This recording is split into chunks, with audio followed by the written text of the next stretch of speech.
Bonjour, moi c'est Nicolas, directeur de la production chez UserAgent et aujourd'hui je vais vous parler du guide pratique Lancez votre app en maîtrisant le risque pour maximiser son impact.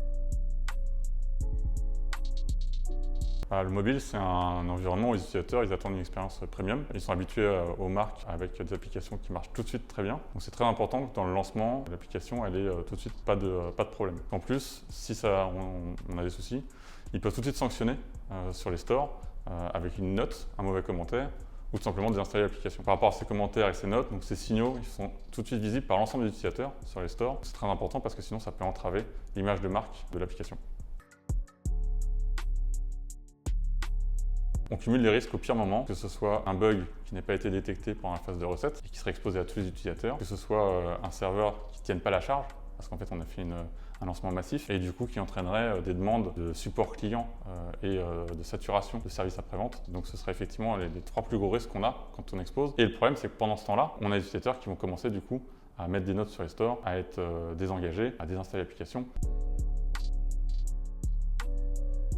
Chez UserAgent, on s'est inspiré des recommandations Apple et Google pour structurer notre approche en deux séquences. La première séquence, c'est le soft launch. D'abord par une bêta privée, avec un cercle restreint d'utilisateurs qui permet de détecter les derniers bugs, de tester les parcours et de s'assurer que tout fonctionne. Puis une bêta publique qui est ouverte à un plus grand panel d'utilisateurs, de clients fidèles, pour s'assurer de tout ce qui a été testé dans la bêta fermée.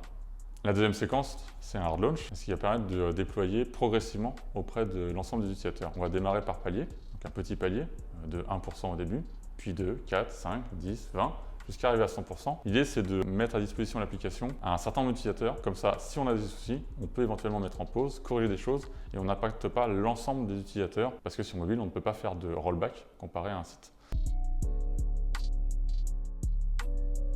Le lancement d'une application mobile, c'est le moment où on met en production tout ce qu'on a fait depuis des mois. Donc effectivement, c'est un moment très important et c'est le moment où le produit rencontre son marché, rencontre les utilisateurs et où on va éventuellement laisser des marques fortes en tant que commentaires, les premières impressions, etc. Par rapport à ça, effectivement, c'est très important. On a un déploiement progressif qui est disponible par les stores, par Apple, par Google.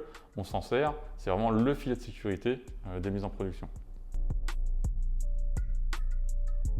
On y trouve l'orchestration complète étape par étape, les outils de bêta-test et de monitoring, les mécaniques de déploiement progressif propres à iOS et Android, les règles de communication par palier, et enfin tout ce qu'il faut pour préparer côté store, la création des comptes développeurs, les fiches store, la checklist avant la soumission. C'est opérationnel et concret pour les personnes qui pilotent une application mobile.